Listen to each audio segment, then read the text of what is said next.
महाराष्ट्राची कुलस्वामिनी आई तुळजाभवानीच्या मंदिरामध्ये मी आता आहे आणि आपण जर पाहिलं तर या ठिकाणी हे गोमुख तीर्थ जे आहे त्या ठिकाणी आपण आता आहोत।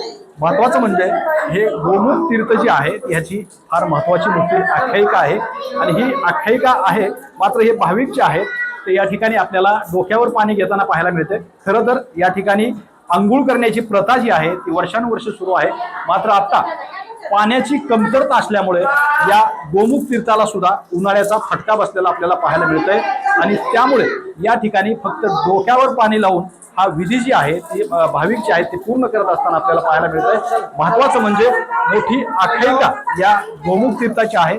थेट काशीचे पाणी मंदिरात अवतरल्याची आख्यायिका जी आहे ती अनेक वर्षाची आहे। या ठिकाणी नेमकं या पाण्याचं महत्व काय आहे आणि ह्या गोतीर्थात भाविक का गर्दी करतात हे आपण जाणून घेऊयात। या ठिकाणचे पुजारी जे आहेत ते आपल्या बरोबर आहेत। दादा, नेमकी काय याची आख्यायिका आहे? या ठिकाणी भाविकांची गर्दी असते आणि डोक्याला पाणी लावलं जातं। महाराष्ट्राची कुलस्वामिनी आई तुळजाभवानीच्या मंदिरामध्ये हे काशीचं पाणी आहे, गंगेचं। या ठिकाणी देवीच्या स्नानासाठी स्वतः गंगा या ठिकाणी अवतरलेली आहे।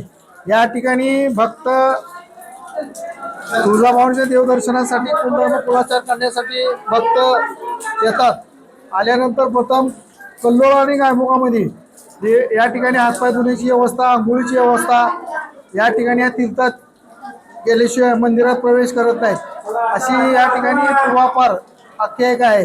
ही थेट काशीचं पाणी मंदिरामध्ये अवतरलं अशी पण आख्यायिका आहे। हो आहे। ही अशी आख्यायिका आहे। या ठिकाणचे थोर संत गरीबनाथ महाराज होते आणि ते तुळजाभवानीच्या देवीच्या परवानगीसाठी मंदिरात आले। ते काशीला जाणार होते। देवीनं त्यांना उपदेश दिला आणि सांगितलं या ठिकाणी सर्व काही नद्या आहेत, सर्व काशीचं गुप्त पाणी या ठिकाणी आहे, कुठे जायची गरज नाही इथल्या लोकांना, असं देवीनं त्यांना आज्ञा केली।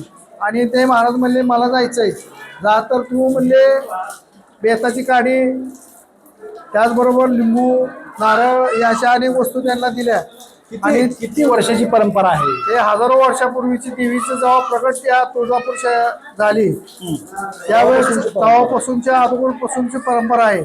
देवीच्या स्नानासाठी हे गोमुख तीर्थ काशीचं पाणी, गुप्त पाणी या ठिकाणी प्रगट झालं। एकंदरीत आपण पाहिलं तर ह्या अशा प्रकारची ह्या गोमुख तीर्थाची आख्यायिका आहे आणि आपण या ठिकाणी जर पाहिलं तर प्रत्येक भाविक जे आहे ही पाणी आपल्या डोक्याला लावत असताना आपल्याला पाहायला मिळते। कोण कोण हे तीर्थ जे आहे बॉटलमध्ये भरून सुद्धा घेऊन जाताना आपल्याला पाहायला मिळते। एकंदरीतच त्वचा रोग असतील किंवा अनेक रोगावरती या तीर्थ जे आहे गोमुख मधलं हे तीर्थ वापरलं जातं अशी आख्यायिका सुद्धा आपल्याला ऐकायला मिळते। श्रीराम क्षीरसागर, TV9 मराठी, धाराशिव, तुळजापूर।